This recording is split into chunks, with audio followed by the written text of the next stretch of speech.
نستعين به ونتوكل عليه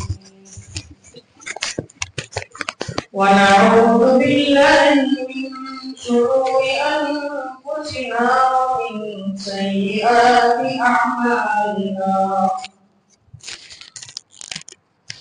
من يهده الله فلا مضل له ومن يضلله فلا هادي له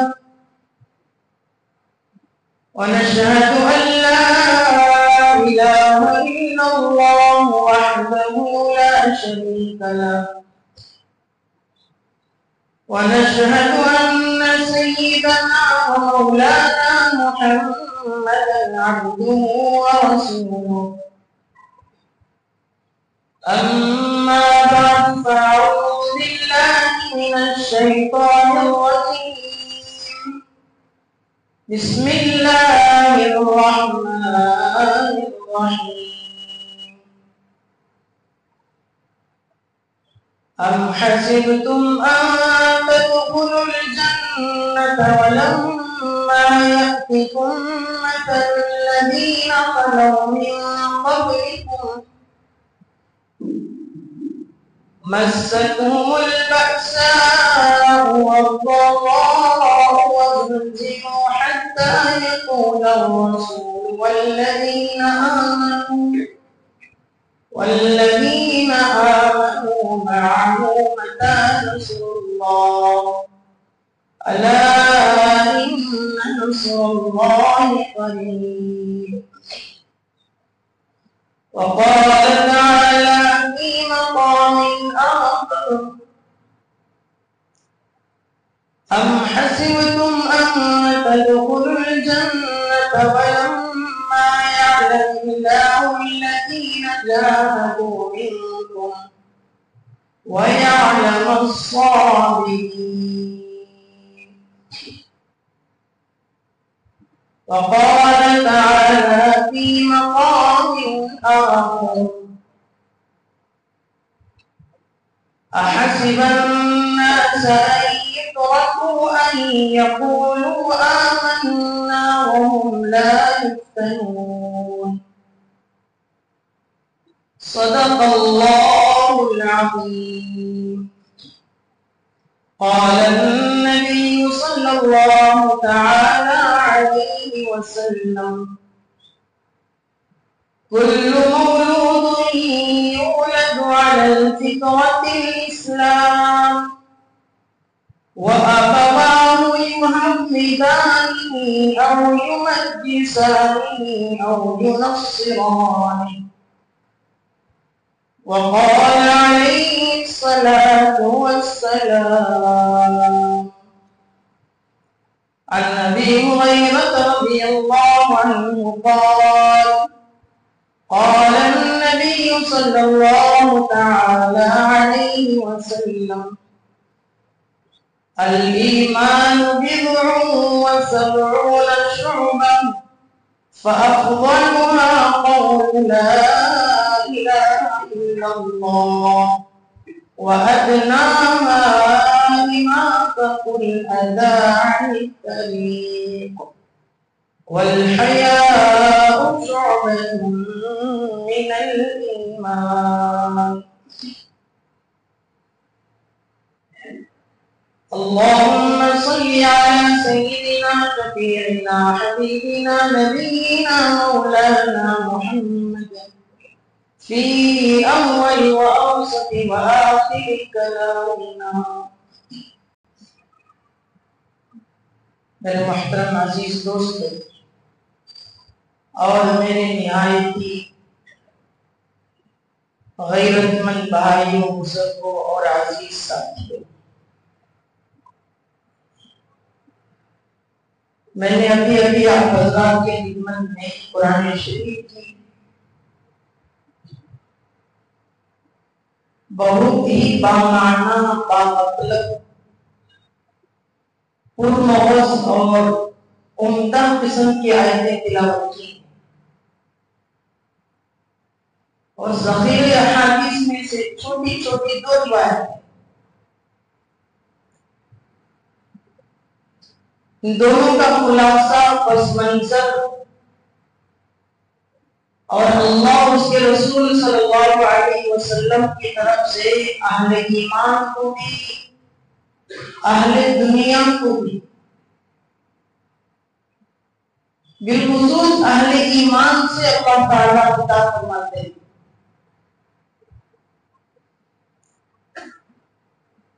فرماتے ہیں کہ کیا تم لوگوں نے یہ گمان کر لیا ہے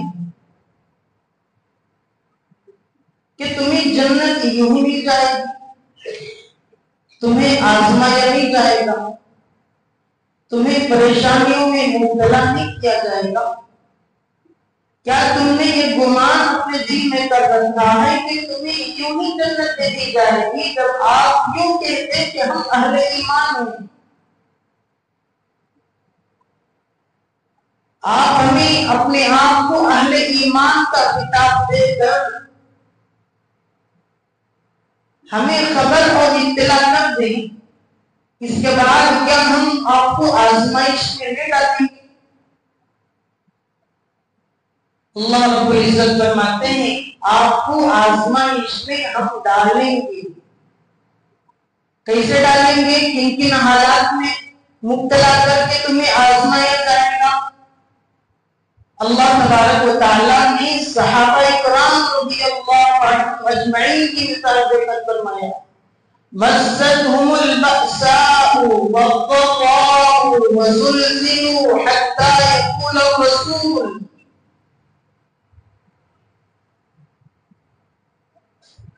ہم نے صحابہ کرام رضوان اللہ تعالیٰ علیہم اجمعین کو اس وقت میں آزمائش میں ڈالا تھا جب ان کے سامنے پیغمبر آخر الزمان موجود ہیں. ایسے وقت میں ہم نے صحابہ رضی اللہ عنہم کو آزمائش میں مبتلا کیا تھا جب ان کے سامنے ان صحابہ کے سامنے وحی نازل ہو رہی تھی، جبرائیل کا آنا جانا تھا، فرشتوں کا نزول برابر جاری رہا. ہم نے صحابہ اکرام کے دلوں کے اندر کی ایمان کو ایسے چھٹوڑا، ایسی حرکت ہم نے کی، وہ کہنے لگے مَسَّتْهُمُ الْبَأْسَاءُ وَالضَّرَّاءُ وَزُلْزِلُوا حَتَّى يَقُولَ الرَّسُولُ. یہاں تک کہ اللہ کے محبوب پیغمبر یہ کہنے لگے اللہ سے اے اللہ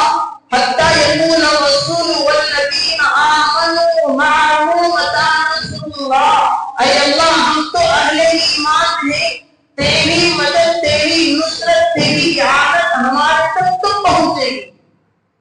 صحابہ نے چیخ چلا کے کہا تھا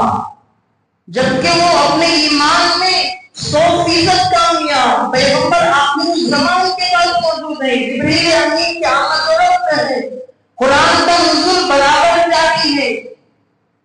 جنت کے تذکرے برابر جاری ہیں، جہنم کے مذاکرے برابر جاری ہیں، توحید خداوندی کا درس برابر ان کی خدمت میں جاری ہے.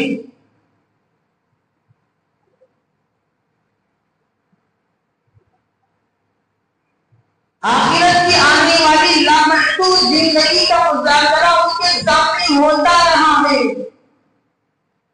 ہم نے جب اپنے محفوظ اور برگزیدہ پیغمبروں کو وہ دنیا کے حالات میں ڈال کر حالات کی چھنی میں چھانا ہے تو کیا ہم عامت الناس، عام مسلمانوں کے ایمان کو نہیں آزمائیں گے؟ ہم نے ان کو حالات کی کشتی میں ایسے ڈال کے چھوڑا تھا،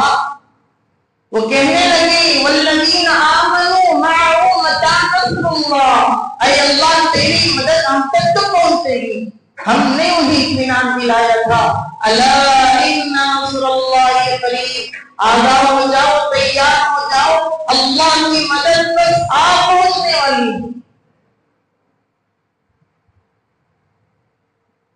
میرے دوستو اہل ایمان پر جو حالات آتے ہیں وہ اللہ کی طرف سے آتے ہیں. اہل ایمان پر جو آزمائشیں آتی ہیں وہ اللہ کی طرف سے آتی ہیں. ہر زمانے میں لوگوں کو آزمایا گیا، پیغمبروں کو آزمایا گیا، برگزیدہ رسولوں کو آزمایا گیا، نبیوں کو آزمایا گیا، صحابہ رضی اللہ عنہ کو آزمایا گیا، صحابیات کو آزمایا گیا، حتیٰ کہ صحابہ میں جو کم عمر کے نوجوان، نسل کے نوجوان صحابہ تھے، ان کو بھی اللہ نے آزمائش میں ڈالا۔ اور آج میرے دوستوں ان صحابہ اکرام کی اولاد میں سے ہم آ گئے، نبیوں کی تعلیم سیکھتے سیکھتے ہمارے آبا و اجداد یہاں تک ہمیں لے کر آئے۔ ممکن ہے کہ ہم صحابہ اکرام کے اولاد میں سے ہوں، ممکن ہے کہ ہم نبیوں کے اولاد میں سے ہوں، ممکن ہے کہ ہم میں سے کوئی حضرت شیخ عبد القادر جیلانی رحمۃ اللہ علیہ کی نسل کا ہو، ممکن ہے کہ ہم میں سے کوئی حضرت علامہ بایزید بستامی رحمۃ اللہ علیہ کی نسل کا ہو، ممکن ہے کہ ہم میں سے کوئی حضرت خواجہ معین الدین چشتی رحمۃ اللہ علیہ کی نسل سے ہو، ممکن ہے کہ ہم میں سے کوئی حضرت خواجہ شمس الدین التمش رحمۃ اللہ علیہ کی نسل سے ہو، ممکن ہے کہ ہم میں سے کوئی حضرت خواجہ نظام الدین اولیاء رحمۃ اللہ علیہ کی نسل سے ہو۔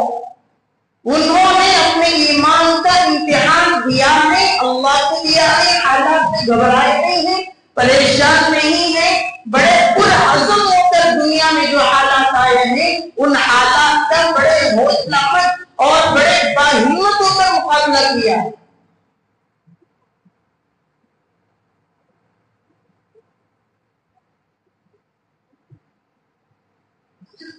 اللہ تبارک و تعالیٰ نے فرمایا کیا تمہارے یہ کہہ دینے سے ہم تمہیں آزمائش میں نہیں ڈالیں گے؟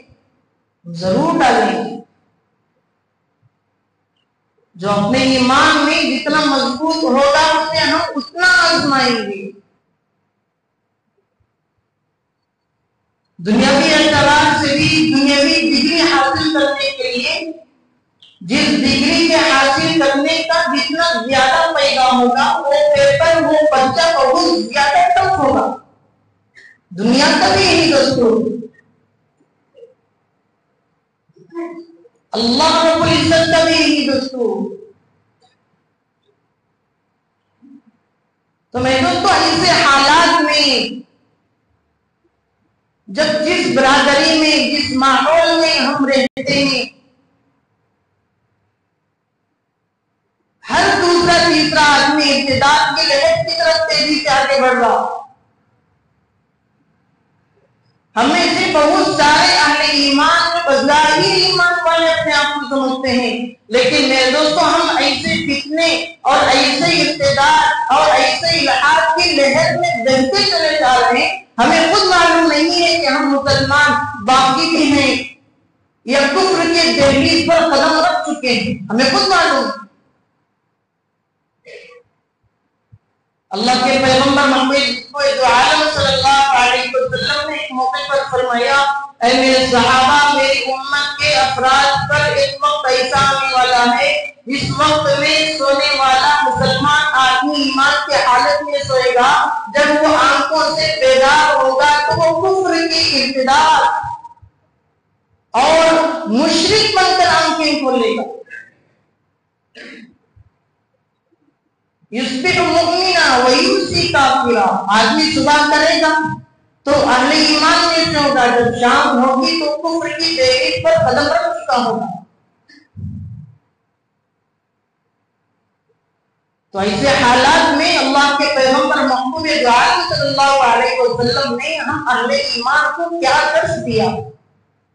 وہ کیا کام نہیں جن کے کرنے کا پیغمبر نے اور اللہ رب العزت نے ہمیں حکم دیا۔ حضرت سفیان ابن عبداللہ ثقفی رحمۃ اللہ رضی اللہ عنہ صحابی رسول ہیں، وہ روایت کرتے ہیں کہ میں نے قال قلت یا رسول اللہ صلی اللہ علیہ وسلم، میں نے اللہ کے محبوب سرکار دو عالم صلی اللہ علیہ وسلم سے پوچھا،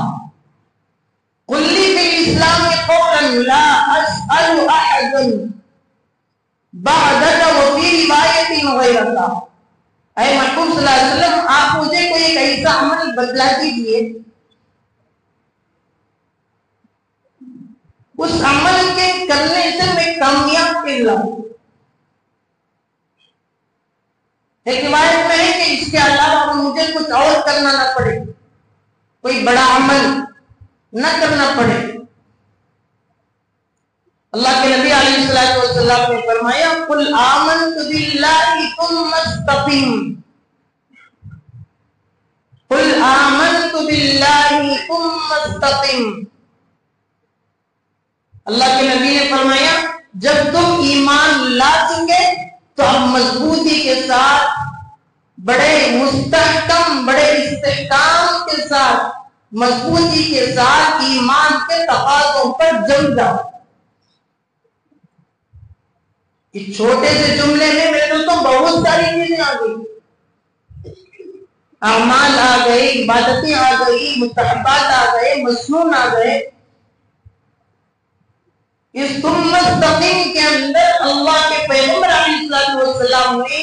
اسلام، ایمان اور شریعت کے تمام احکامات کو ایک جگہ کر کے گرہ باندھ دیا کہ تمام احکامات کرنے ہوں گے.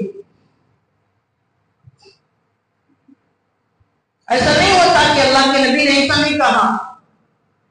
جیسے آج ہم پوچھتے ہیں نا کہ حضرت بتاؤ نماز پڑھنے نہیں ہوتا، روزہ نہیں رکھ سکتا، 5 وقت نمازوں میں آدمی دشواری ہوتی، کوئی ایک ایسا عمل چھوٹا سا کیا تو وظیفہ دے وہ کر تو میں سیدھا جنت میں چلے جاؤں. ایسا عمل، ایسا وظیفہ بتاؤ کہ مجھے نماز بھی نہ پڑھنا پڑے، روزہ بھی نہ رکھنا پڑے، سنتوں پر بھی نہ چلنا پڑے، مسجد میں آنے کی ضرورت ہی نہ آئے.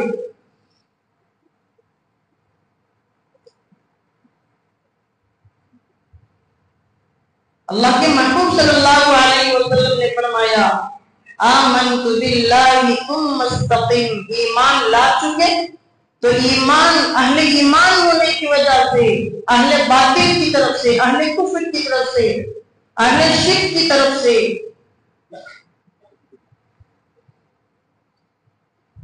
اسلام کے دشمنوں کی طرف سے جو حالتیں آئیں گی ان حالات پر مضبوطی کے ساتھ جم جاؤ.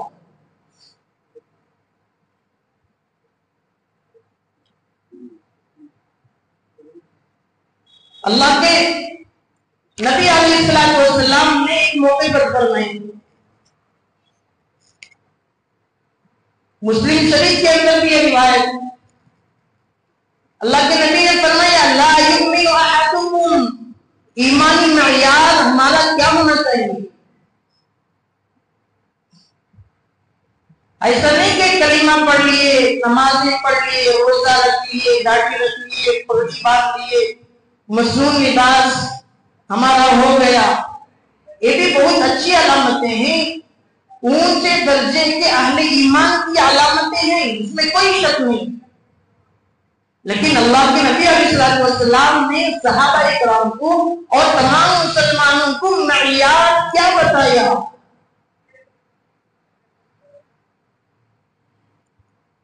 کیا معیار آپ نے تجویز فرمایا؟ فرمایا لا یؤمن احدکم حتی اکون احب الیہ من والدہ وولدہ والناس اجمعین. اس وقت تک کوئی بندہ کامل ایمان والا نہیں ہو سکتا جب تک کہ اس کے پاس میں سب سے محبوب نہ ہو جاؤں. سب سے محبوب کس سے؟ بیوی سے بھی محبوب، بچوں سے بھی محبوب، باپ سے بھی محبوب، حتیٰ کہ اس کی پیدا کی ہوئی ماں سے بھی میں محبوب نہ ہو جاؤں.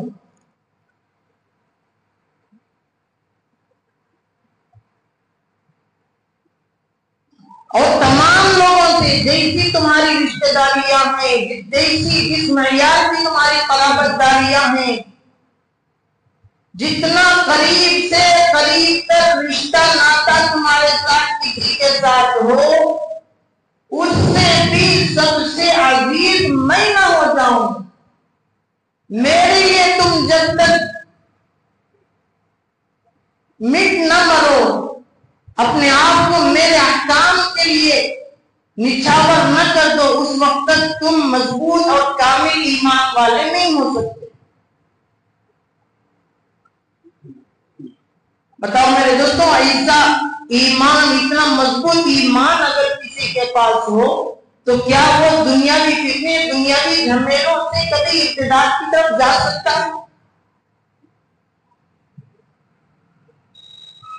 اس میں سے 1% بھی اگر کسی کے اندر ایمان ہو تو کیا اس کی گمراہی کے خطرات ہو سکتے ہیں؟ سوشل میڈیا سے وہ کبھی متاثر ہو سکتا ہے؟ فلموں اور گانوں سے کبھی وہ متاثر ہو سکتا ہے؟ طرح طرح کے ملکی فتنے، بیرون ملکی فتنوں سے کبھی وہ متاثر اور معلوم ہو سکتا ہے؟ سوشل میڈیا پر عجیب عجیب طرح کے لوگ، نہ انہیں قرآن کا علم ہے، نہ حدیث کا علم ہے، نہ سیرت کا علم ہے، نہ سنت کا علم ہے، نہ صحابہ کرام کے بارے میں کوئی اچھی جانکاری ہے، نہ وہ عربی زبان جانتے ہیں، نہ اردو پڑھنا جانتے ہیں، کچھ بھی وہ نہیں جانتے، محض سستی شہرت حاصل کرنے کے لیے سوشل میڈیا پر آ کر ہمارے کالج میں، اسکولوں میں پڑھنے والے طلباء اور طالبات، اسٹوڈنٹس کو گمراہ کر رہے ہیں۔ اور یہ ہمارا نوجوان مجمع، جن کو ہم والدین نے ایک دم کھلے ہاتھ چھوڑ دیا، بچہ اسکول جا رہا ہے، کالج جا رہا ہے، ہاسٹل میں ہے، لیکن اس کا کیا حال ہے؟ ان میں سے کسی کا نام عبداللہ ہے، کسی کا نام عبد الرحمن ہے، کسی کا نام عبد المالک ہے، کسی کا نام ابو عبیدہ ہے، کسی کا نام ابو بکر صدیق ہے، کسی کا نام عمر عثمان علی ہے،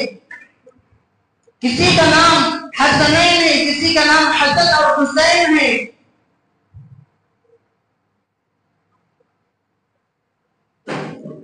میرے دوستوں، ہم والدین کی غفلت کی وجہ سے بہت کم اور چھوٹی عمر کے بچے اور بچیاں گمراہی اور ارتداد کی لہر کی اعلیٰ چوٹی پر چڑھ رہے ہیں۔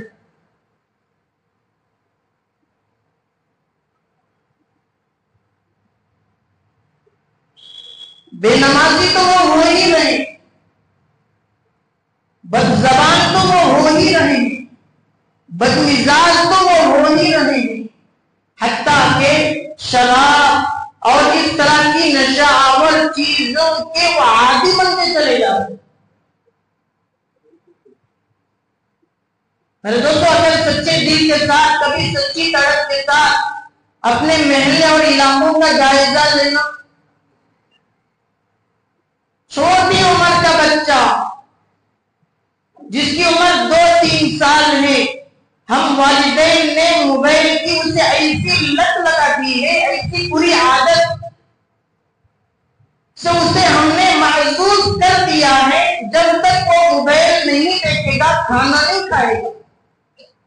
جب تک وہ موبائل نہیں دیکھے گا سوئے گا نہیں، جب تک وہ بچہ موبائل نہیں دیکھے گا والدین میں سے کسی کی بھی بات مانے گا نہیں۔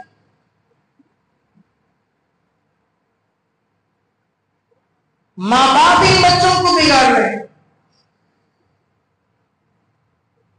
چھوٹی چھوٹی عمر کے بچے، 8 اسٹینڈرڈ 9 کے 10 کے بچے گٹکا کھاتے ہیں، گٹکا، پان پرت کھاتے ہیں، پان مسالہ کھاتے ہیں، زردے کا پان کھاتے ہیں، اور ہم میرے دوستوں، ہم والدین ہیں کہ ان سے بالکل سبکدوش ہیں۔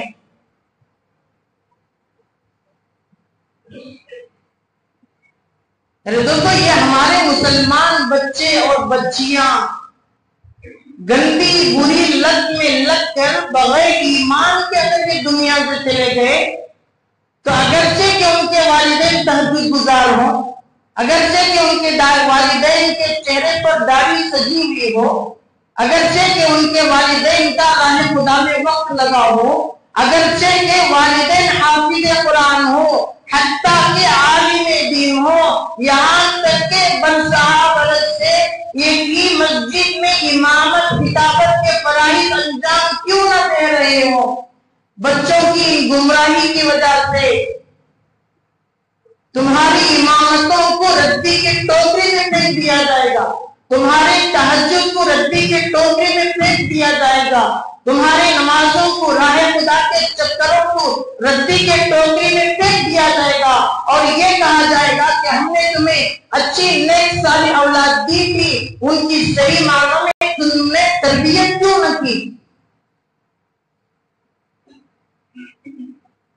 کیونکہ پیدا ہونے والا ہر بچہ اور ہر بچی فطرت اسلام پر پیدا ہوتے ہیں، صحیح حدیث کے الفاظ ہیں۔ اللہ کے نبی علیہ السلام نے فرمایا کل مولود یولد علی الفطرۃ الاسلام، پیدا ہونے والا ہر بچہ فطرت اسلام پر پیدا ہوتا ہے۔ پھر کیا ہوتا ہے؟ کیوں یہ گمراہ ہو جاتے ہیں؟ وَأَبَوَاهُ يُهَوِّدَانِهِ أَوْ يُمَجِّسَانِهِ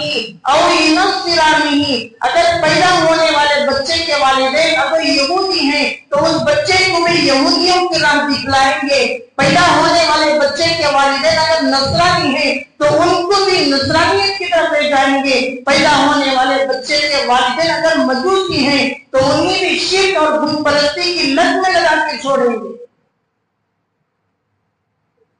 اگر پیدا ہونے والے بچے کا باپ اگر بیڑی سگریٹ پیتا ہے تو یہ بچہ بھی آگے چل کر بیڑی سگریٹ پیے گا۔ ان پیدا ہونے والے معصوم بچے اور بچیوں کے والدین اگر فلموں میں، سیریلوں میں اور حد سے زیادہ موبائل کے استعمال میں لگے ہیں تو یہ بچہ بھی وہی ہوگا۔ میرے دوستوں، بچے دیکھتے ہیں کہ ہمارے والدین کس رخ پر ہیں، ہمارے والدین ماں باپ کی بول چال کیا ہے، ان کا لہجہ گفتگو کیا ہے، یہ آپس میں کیسے بات کرتے ہیں۔ اگر وہ والدین کو دیکھتا ہے کہ پیار محبت سے، بڑی عظمت اور احترام سے، بڑی محبت اور پیار کے ساتھ آپس میں مل جل کر رہے ہیں تو یہ بچہ بھی وہی طریقہ سیکھے گا۔ اگر یہ بچے اور بچیاں والدین کو دیکھتے ہیں کہ وہ گالم گلوچ کر رہے ہیں، مار دھاڑ ہو رہی ہے، مار پیٹ ہو رہی ہے، بڑی شدت کے ساتھ لمبی لمبی گالیاں پک رہے ہیں تو یہ بچے کو سکھانے کی ضرورت نہیں، باقاعدہ اس بچے کی میموری کے اندر یہ چیز جائے گی۔ اللہ نے اس کو جو حافظہ دیا ہے، دوستوں ہم سمجھتے ہیں کہ بچے کچھ نہیں سمجھتے، نہیں، بچے بڑوں سے بہت چالاک ہوتے ہیں۔ بچے دیکھ کر وہ باتیں سمجھ لیتے ہیں اور بسا اوقات وہ ان باتوں کو سن کر عمل کی طرف آگے بڑھ جاتے ہیں، جن کے بارے میں ہم والدین یہ سمجھتے ہیں کہ بچہ نادان ہے۔ دوستوں، ان بچوں کے لیے ایمان، ان بچوں کے ایمان کے خاطر ہمیں فکر مند ہونے کی ضرورت ہے، اور موبائل کے استعمال میں تو کیا بچہ کیا پڑھا، کیا شریف کیا شریف، کیا عورتیں کیا مائیں کیا بچیاں، سب کے سبوں کو اس کی لت لگ چکی ہے۔ گھر کے اندر اگر 6 افراد ہیں، 2 بڑے ہیں، 2 اور بڈھا بڈھی ہے اور 2 بچے ہیں تو سب کے پاس موبائل ضروری ہے۔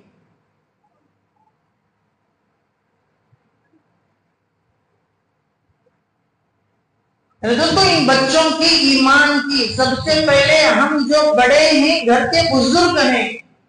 گھر کے ستون کے قائم مقام ہم والدین ہیں اور بڑے بزرگ ہیں۔ اگر ان بچوں سے، چھوٹے چھوٹے بچوں سے اگر یہ امید آپ کو ہے کہ یہ بچے ہمارے مرنے کے بعد ہمارے ایصال ثواب کروائیں گے، قرآن پڑھ کر ہمیں ایصال کریں گے، ان کے دین سے ہمیں کچھ پیدا ہوگا، تو سب سے پہلے تو انہیں صحیح رخ اور صحیح راہ پر ڈالنا ہوگا۔ جب ہم انہیں صحیح رخ اور صحیح راہ پر ڈالیں گے میرے دوستوں، ہم زندہ ہی رہیں گے کہ ہمارے لیے یہی بچے وبال جان بن جائیں گے، سر کا درد بن جائیں گے۔